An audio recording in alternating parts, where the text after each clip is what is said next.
Hello, welcome to Miniature Realms. My name's Stuart.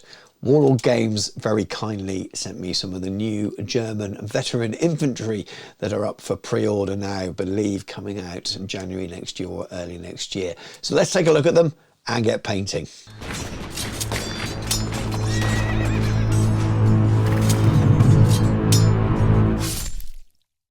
Miniature Realms is proudly sponsored by Baron of Dice, premium wargaming dice.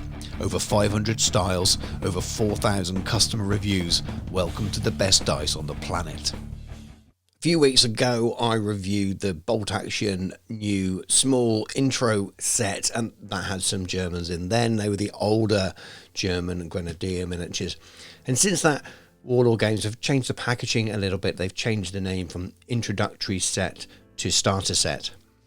They also added a full contents to the back, which is something I picked up on in my review. I'm not saying that was down to me. I'm sure other people noticed as well, and maybe it's something they'd already noticed, and I had a very early review copy. But it's cool to see, and this is a great set. I'll pop a link in for that review if you haven't spotted it already. We're here today, though, to look at the new German veteran infantry. Well, it's as yet on their website. The artwork has not been revealed for the box. It's still quite early. They're pre-order at the moment. They're out next year as part of the range of new army books that are going to be coming for Bolt Action version 3. The German Army's book is out first. I think it's January, so it'll be really exciting to see all the new stuff that comes with that and the other armies as they follow. But it was really cool to get hold of these new miniatures and get a chance to paint them early. Now, I won't spend too long on this, but I just wanted to give you my initial thoughts of the frames, the sprues. Now, I love World War II history. I listen to a lot and read a lot about World War II history, but I tend to look at it from a macro point of view rather than an individual equipment uniform point of view. I know some people are really, really good at that. That's not my forte. I love playing war games. I love World War II history. I love history in general, but my view on history is very much more the political, the wider campaign stuff, not down to individual items of clothing. So I'm not going to go through this and say this was the right weapon or wrong weapon for that time. I'll leave that up to other people, and if you've got some information on that, I'd love to read that in the comments. But what I will say is these miniatures are really beautiful, crisp miniatures. The sculpts are getting better and better from Warlord Games, in my opinion. The quality of the faces, the way they go together was fantastic as well. Little cool additions like that little wall section there is really, really fun. The heads and the bases seem to be on this little added bit to the end of the frame, which I'm sure you could snap off if you put it in a smaller box. That's very Games Workshop style-esque as well. So a really, really great set of miniatures in terms of their plastics quality and the sculpting quality. I think these are great, and I'm really looking forward to painting more of them. I've assembled two for my first little foray into painting these new miniatures. I'll focus on the standard veteran infantry one for most of the video though. So this is model colour. We've got German camo dark green and we've got German field grey. Now field grey is the correct colour and the right colour for the uniforms, but I'm actually putting a layer down of the darker colour first just to add a little bit of shadow. I could airbrush directly over the black, which would work fine as well, especially if you're building up in subtle light layers. But I wanted to add a darker green underneath as well, which means I wouldn't need to spend so much time adding washes and things. In fact, I don't like to paint like that anymore. I don't want to add an all-over wash to this. If you don't use an airbrush and you want to go for a full coat of field grey and then add a wash afterwards, that's absolutely fine, and you can still follow a lot of the techniques outside of that in this video. But by working mostly top down and then a little bit to the side, what you end up with is almost like a green zenithal for that first stage. I'm still leaving quite a little bit of the black showing underneath in the undercuts. It's just kind of aiding to that overall shadowed look of the miniature. And if you do have an airbrush, it's a really great way of speeding up your layering, even though to the naked eye on the video like this, it doesn't look like there's an awful lot going on. But now using that lighter field grey over the top, you do have a little bit of variation in tone, a little bit of shadow left underneath. I just find it speeds things up later on. I'm actually continuing now with more field grey. I've also got some deck tan on my wet palette as well.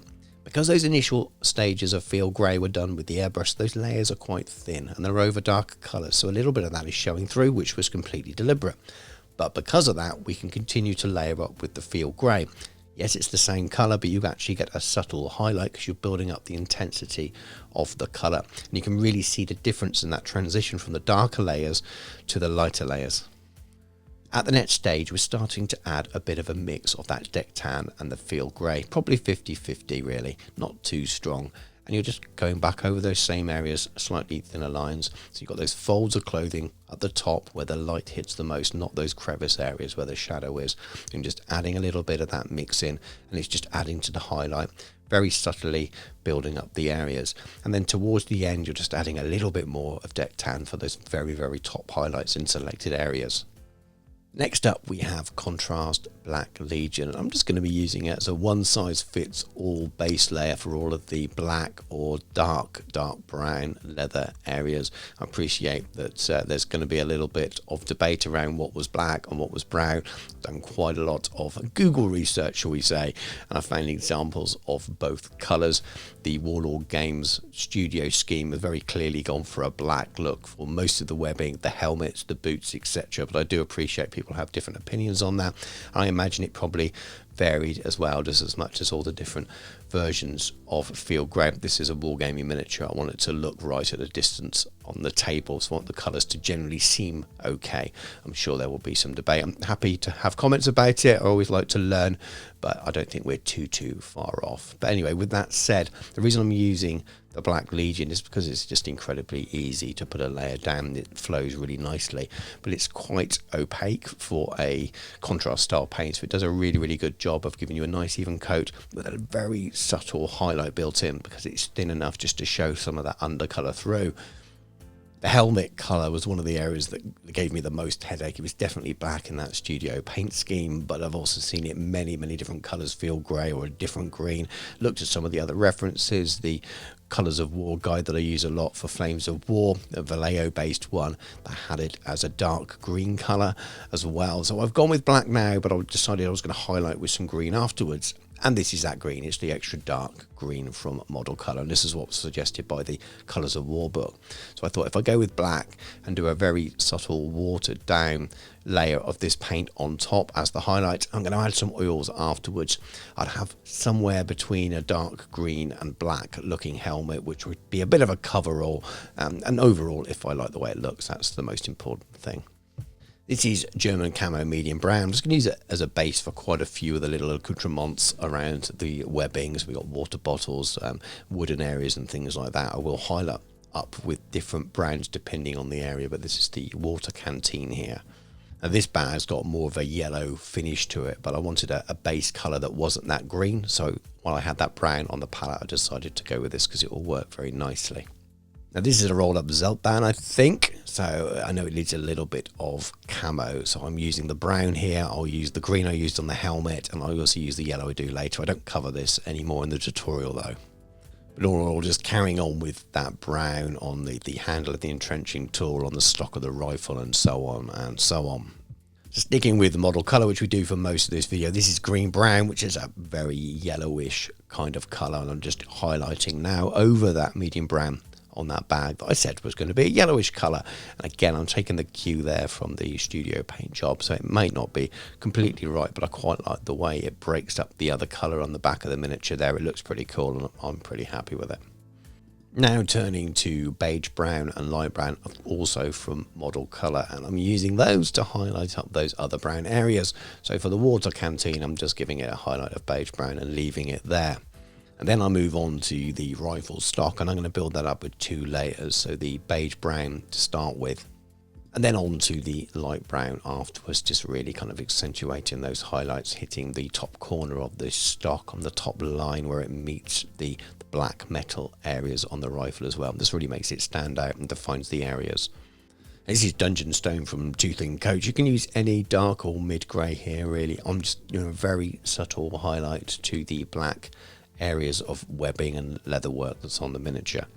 Exactly the same with the boots, just picking out some of those most accentuated creases at the top, around the tops of the boots, around the toes maybe. They're going to be dirtied up with weathering powders and mud and things like that later on, so don't worry too much when it comes to boots. And then, so it's not too shiny, I'm just highlighting the black areas of the blued steel on the weapon with a soft artist pencil. Out of one of my current favourite skin recipes is Barbarian Brawn, Dwarven Skin and Elven Skin for 2 thin coats. It's just a nice triad that's pre-set up, which gives you your base, your mid-tone and your highlight. Couldn't be any simpler than that. And if you're painting that style with layering, it's really, really easy, and they are good paints, so I recommend trying them. You'll be able to find alternatives in the Vallejo and Citadel ranges, no problem whatsoever. So just pick your favourite 3 base, mid and highlight tones if you would like to paint that way. I'm just building up those layers essentially. I'm not using any washes or anything just quite yet. I'm just going up, focusing on the nose and the cheekbones mostly for the highlights, maybe a little bit on the bottom of the chin, and when I get to that very, very top highlight, the elven skin, very much just little dots in the corners of the cheekbones and on the end of the nose, and you get this really, really nice sort of highlighted area. You want to get the same method on the hands as well, across the knuckles and things like that.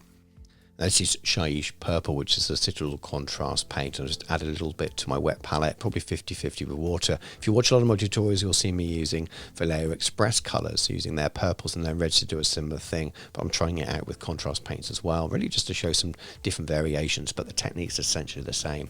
I'm just adding this colour into the darker areas in the eyes, around the cuff there, just as a little bit of shadow and breaks up that skin layer. It's amazing what definition it gives and what extra value it gives the skin, and you can blend it out and it glazes over the knuckles and things as well. It just adds a little bit of tone there. And if you look at your skin, you'll see all kinds of colours coming through it because it's translucent. So you'll see blues and greens, and you can have a lot of fun with these.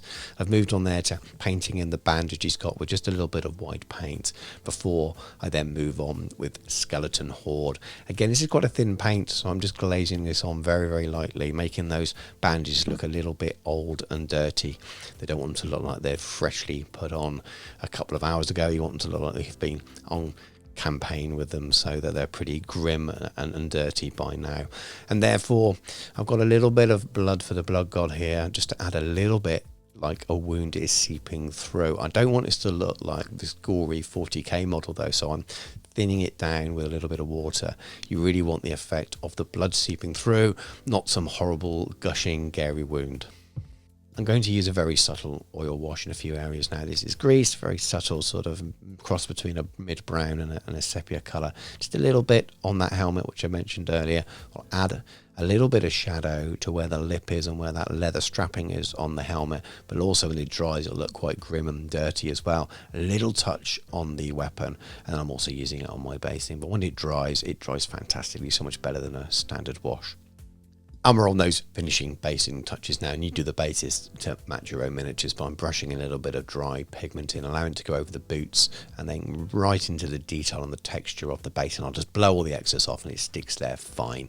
And then I add a few little tufts. I really like using 2mm tufts. Since I started doing smaller scale Napoleonics, I've started using 2mm tufts rather than the larger ones that I just think they're a better scale overall for most things. If you want to add some longer grasses, you can, but scale wise these 2mm ones are great, and these are from war paint figures.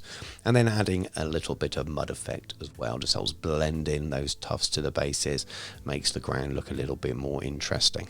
Then, as always for me, I like to do a nice black rim just to neaten it all off on my bases, and we're done. I've finished the 2 miniatures. It was loads of fun, but let's have a look at some proper pictures.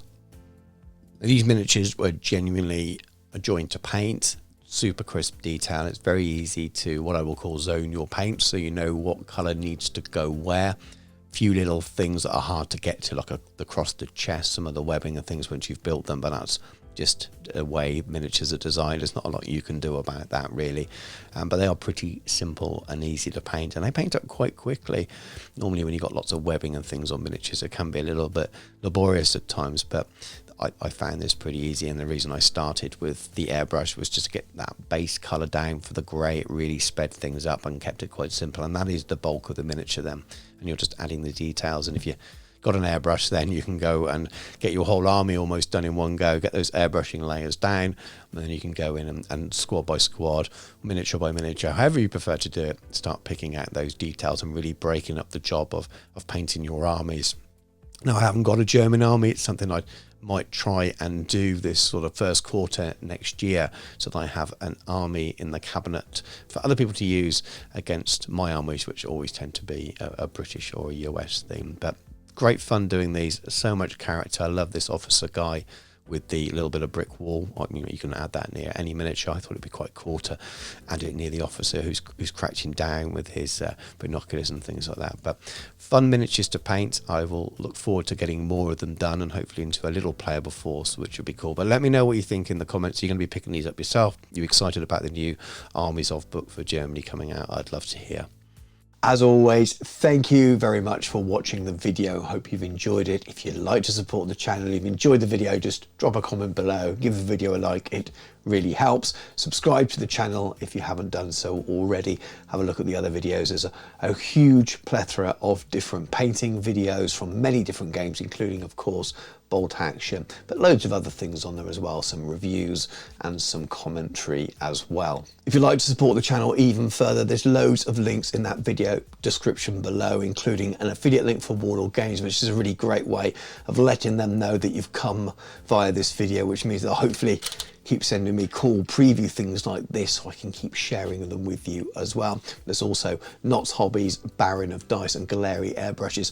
All of them will give you discounts as well as showing that you've come from this channel. I have a free Discord to join if you'd like to go and join the conversation there. And of course I have the channel's Patreon, which is the best way that you can support the channel and help me keep growing the channel and having the time to make more of these videos. There's also a T-mail t-shirt store as well if you'd like to support the channel more in a one-off kind of way. I don't get an awful lot of money from the tag price that they charge for you, but a couple of quid for each t-shirt does come my way, which really helps as well, and it's a cool fun thing to have.